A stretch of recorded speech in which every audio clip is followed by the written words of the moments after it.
जैसा कि हम जानते हैं कि भारत की स्वदेशी हथियार निर्माता कंपनी हिंदुस्तान एरोनॉटिक्स लिमिटेड यानी HAL को पिछले कुछ महीनों से काफी आलोचनाओं का सामना करना पड़ रहा है। हाल ही में वायुसेना प्रमुख जी ने भी तेजस विमानों की डिलीवरी को लेकर बहुत चिंता जताई थी। उन्होंने बताया कि वायुसेना को अभी तक उन तेजस की डिलीवरी भी पूरी तरह से नहीं मिल पाई है जिनका ऑर्डर HAL को साल 2010 में दिया गया था।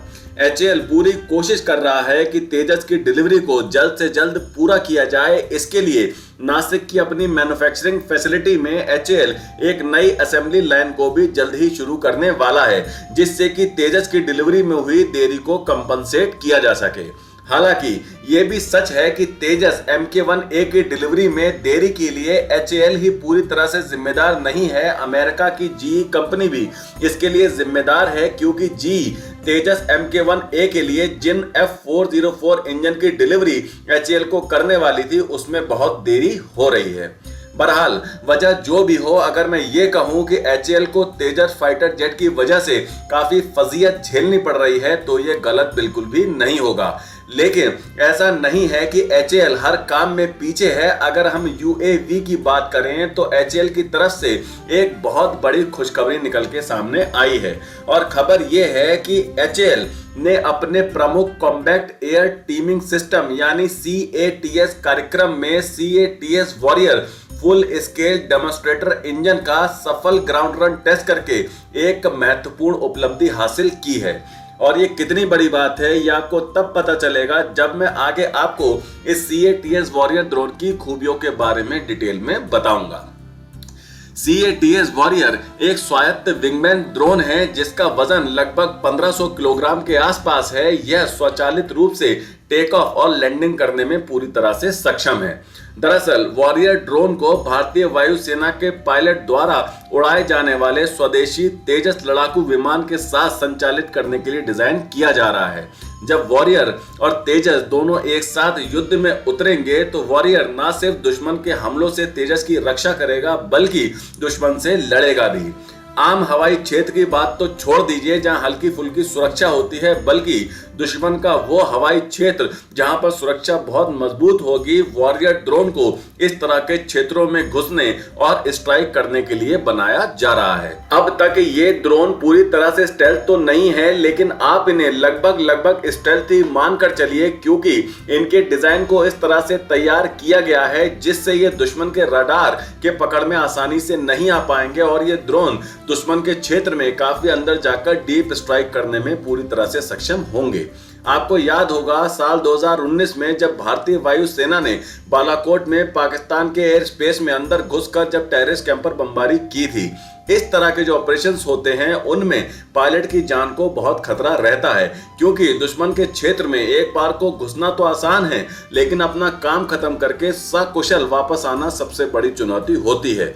इस तरह की चुनौतियों से निपटने के लिए ही CATS वॉरियर ड्रोन प्रोग्राम को चलाया जा रहा है। इस ड्रोन के ऑपरेशनल होने के बाद भारत को दुश्मन के क्षेत्र में घुसकर स्ट्राइक करने के लिए अपने पायलट्स की जान को खतरे में नहीं डालना पड़ेगा, क्योंकि यह ड्रोन अपने आप में पूरी तरह से सक्षम होंगे इस तरह के ऑपरेशंस को अंजाम देने के लिए।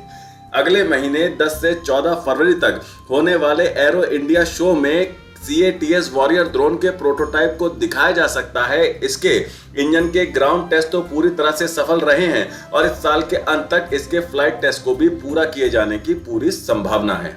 CATS वॉरियर में 2 HAL PT-AEW टर्बोजेट्स इंजन लगे हैं जो कि लगभग 7 किलो न्यूटन का थ्रस्ट जनरेट करते हैं। ये 350 किलोमीटर की रेंज में किसी भी मिशन को अंजाम दे सकता है और अब इसकी रेंज को बढ़ाकर 800 किलोमीटर तक किया जा रहा है। इस ड्रोन में जो हथियार हैं वो जरूरत के अनुसार इसकी इंटरनल वेपन बे में या एक्सटर्नल पायलॉन्स पर लगाए जा सकते हैं, और इसकी काबिलियत का अंदाजा आप इसी से लगा लीजिए कि ये drone advance short range air to air missile को फायर करने में भी पूरी तरह से सक्षम होंगे। ये आर्टिफिशियल इंटेलिजेंस से लैस होंगे और इसे ह्यूमन गाइडेंस के बिना भी ऑपरेट किया जा सकेगा, यानी आवश्यकता के हिसाब से ये खुद ही युद्ध के समय अपने फैसले लेने में सक्षम होगा। आप खुद सोचिए कि एक ऐसा ड्रोन जो कि लगभग स्टेल्थ है, रडार की पकड़ में नहीं आता, घातक हथियारों और एयर टू एयर मिसाइल से लेस है, आर्टिफिशियल इंटेलिजेंस से लेस है, जब ऐसा ड्रोन की फौज दुश्मन के क्षेत्र में घुसेगी तो किस तरह की भयानक तबाही मचाएगी, वो भी हमारे पायलट्स की लाइफ को रिस्क में डाले बिना। अभी इसका इंजन सबसोनिक है, यानी इसकी रफ्तार ध्वनि की रफ्तार के थोड़ी कम है, लेकिन आने वाले समय में इसे सुपरसोनिक बनाने की पूरी कोशिश की जा रही है, जिसके बाद ये और तेज हो जाएगा और घातक हो जाएगा। बस अब HAL को ये सुनिश्चित करना होगा कि इन इंजन के फ्लाइट ट्रायल बिना देरी के जल्दी पूरे करे और इन्हें भारतीय वायुसेना को निर्धारित समय पर डिलीवर करे। पर अब आप मुझे जल्दी से कमेंट करके बताइए कि आपका क्या कहना है CATS वॉरियर इंजन के सफल ग्राउंड टेस्ट के बारे में। क्या HAL इसके फ्लाइट ट्रायल को समय पर पूरा कर पाएगा या नहीं? अपने विचार हमें कमेंट सेक्शन में जरूर बताएं।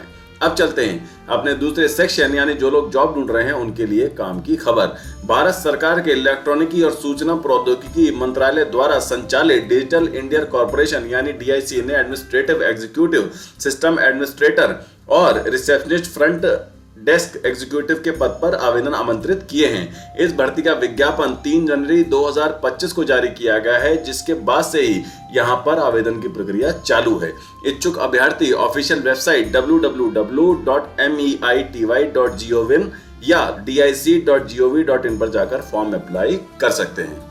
तो आज के लिए इतना ही। वीडियो को लाइक करें, ज्यादा से ज्यादा शेयर करें और बेल आइकन को दबाकर हमारे चैनल को प्लीज अभी सब्सक्राइब जरूर कर लीजिएगा। तो मिलते हैं अगली खबर के साथ जल्द ही। टेक केयर, जय हिंद।